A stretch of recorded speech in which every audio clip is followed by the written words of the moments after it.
اعوذ باللہ من الشیطان الرجیم بسم اللہ الرحمن الرحیم قل هو اللہ احد اللہ الصمد لم یلد ولم یولد ولم یکن له کفوا احد صدق اللہ العظیم۔ عزیز طلباء و طالبات، السلام علیکم ورحمۃ اللہ وبرکاتہ۔ میں Anglo Urdu high school Urdu medium سے بھورنیا سہیل احمد جماعت 12ویں کا مضمون عربی سبق نمبر 2، جس کا نام ہے الغنی والفقیر، اس کا قسط 5 لے کر آپ کی خدمت میں حاضر ہوں۔ جیسا کہ آپ لوگوں نے اس سے پہلے والی 4 قسطوں کے اندر سبق کے الفاظ، معانی اور سبق کی عبارت اور اس کا ترجمہ سمجھا، اور امید ہے کہ آپ نے اسے لکھ لیا ہوگا، اور بہت سے طلباء و طالبات ایسے بھی ہیں جنہوں نے لکھ کر میرے پرسنل نمبر پر اپنی کاپی کی فوٹو کاپی بھی بھیجی۔ الحمدللہ بہت خوشی ہوئی کہ آپ ایسے حالات میں بھی گھر پر فارغ نہیں رہتے، بلکہ جو ذمہ داری آپ کے سپرد کی جاتی ہے آپ الحمدللہ اسے بخوبی انجام دیتے ہیں۔ قابل تعریف ہے وہ طلباء و طالبات جو اپنا کام کرتے ہیں، اور قابل تعریف ہے ان کے والدین جو انہیں اس کام کے اندر مددگار بنتے ہیں۔ آج کا ہمارا جو سبق ہے، عبارت اور الفاظ معانی کے بعد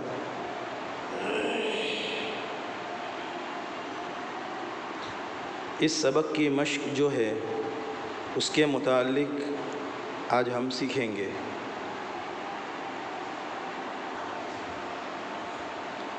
عزیز طلباء و طالبات، آپ کے اسکرین پر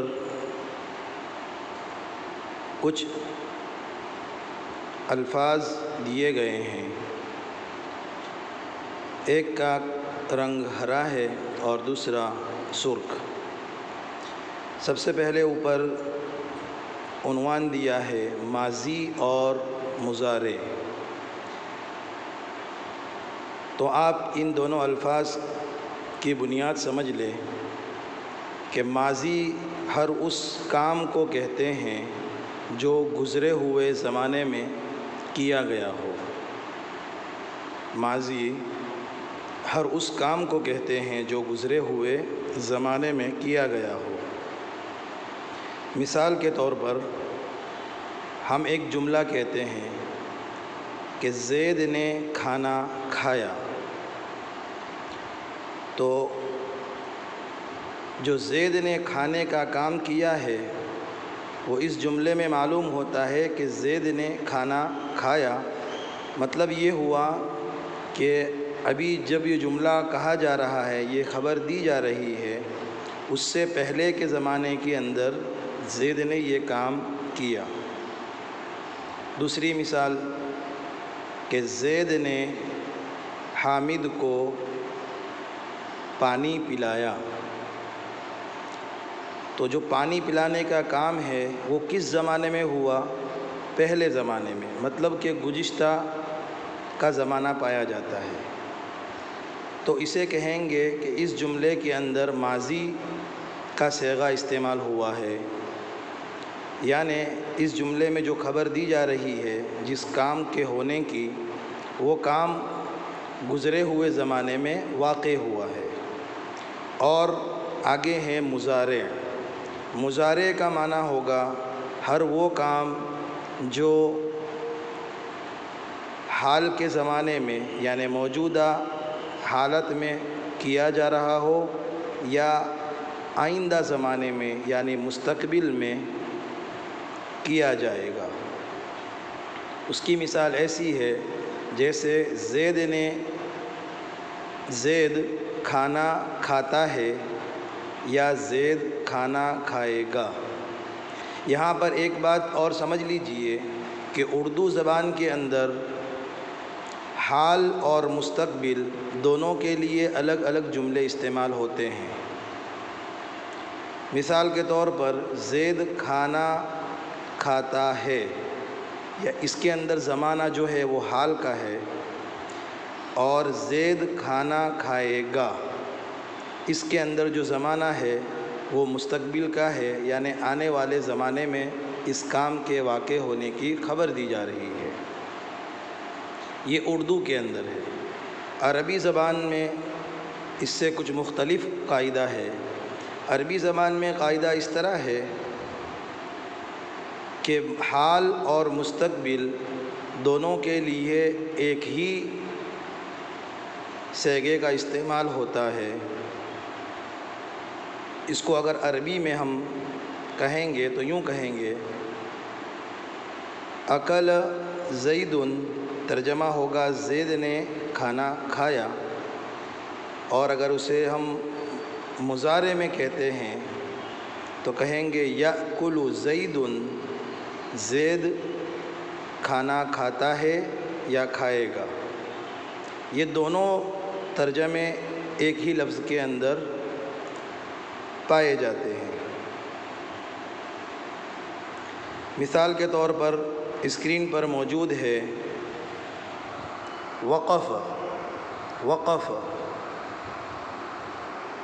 اور اسی کے سامنے ہے یقف۔ وقف کا معنی ہے ٹھہرنا، یعنی وقف زید، زید ٹھہر گیا، اور یقف زید معنی ہوگا زید ٹھہرتا ہے یا ٹھہرے گا۔ تو وقف ہے وہ فعل ماضی ہے، اور یقف وہ مضارع ہے۔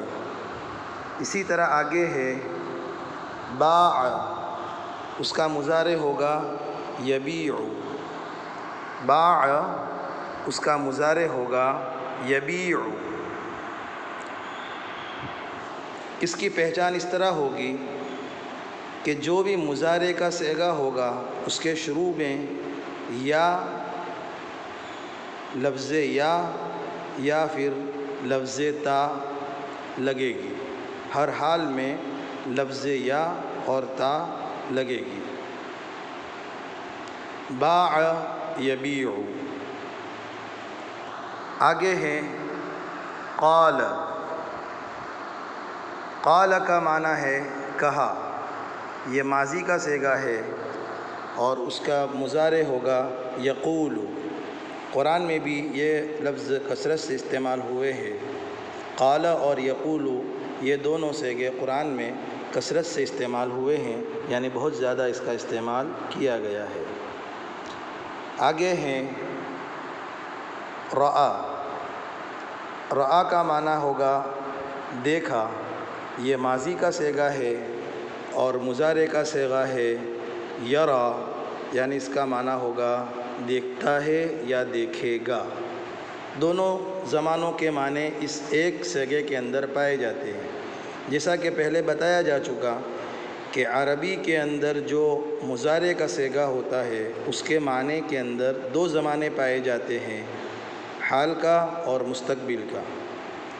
حالانکہ دونوں الگ الگ ہونے چاہیے، لیکن یہ عربی زبان کا قاعدہ ہے اور اس کی خصوصیت ہے کہ اس میں دونوں زمانے ایک ہی صیغے میں پائے جاتے ہیں۔ اور اردو زبان کے اندر ایسا نہیں ہے۔ اردو زبان کے اندر دونوں زمانوں کے لیے الگ الگ صیغوں کا استعمال کیا جاتا ہے۔ جیسے زید کھاتا ہے، یہ حال کا صیغہ ہے، اور زید کھائے گا یہ مستقبل کا صیغہ ہے۔ آگے ہیں دعا، اس کا مضارع ہوگا یدعو۔ اور آگے ہے رما، اس کا مضارع ہے یرمی۔ رما ماضی ہے اور یرمی مضارع ہے۔ آپ کو یہ اسکرین پر موجود عبارت کو، جو الفاظ دیے گئے ہیں صیغوں کو، اسے اس انداز کے اندر سب سے پہلے آپ اس کا اوپر ٹائٹل دیں گے ماضی اور مضارع، اور ایک کولم بنا کر وقف کے سامنے یقف لکھیں گے، باع کے سامنے یبیع لکھیں گے، قال کے سامنے یقول لکھیں گے، رآ کے سامنے یرا لکھیں گے، دعا کے سامنے یدعو لکھیں گے، اور رما کے سامنے یرمی لکھیں گے۔ دھیان یہ رہے کہ عربی کے اندر جب بھی مضارع کا صیغہ ہوگا تو اس کی پہچان یہ ہے کہ اس کے شروع میں لفظ یا اور لفظ تا کا استعمال کیا جاتا ہے، تبھی یہ صیغہ مضارع کا بنتا ہے۔ اس لفظوں کو اور صیغوں کو آپ اپنی نوٹ کے اندر بتائی گئی ہدایت کے مطابق لکھ لیں۔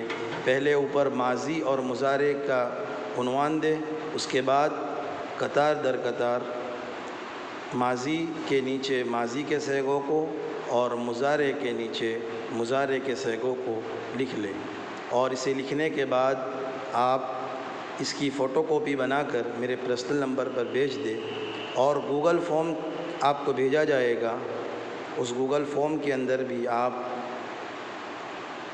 ایسے سوالات کو بھیجے جائیں گے ماضی اور مضارع کے صیغوں کے متعلق، اسے بھی آپ پر کریں اور وقت ختم ہونے سے پہلے سبمٹ کر دیں۔ انشاءاللہ آئندہ سبق کے اندر ہم کچھ جملے ایسے ہوں گے جنہیں ماضی سے بنایا گیا ہوگا، ہم وہاں پر فعل مضارع کا استعمال کریں گے، مضارع کا، اور اس طرح اس کو بنا کر لکھیں گے۔ السلام علیکم ورحمۃ اللہ وبرکاتہ۔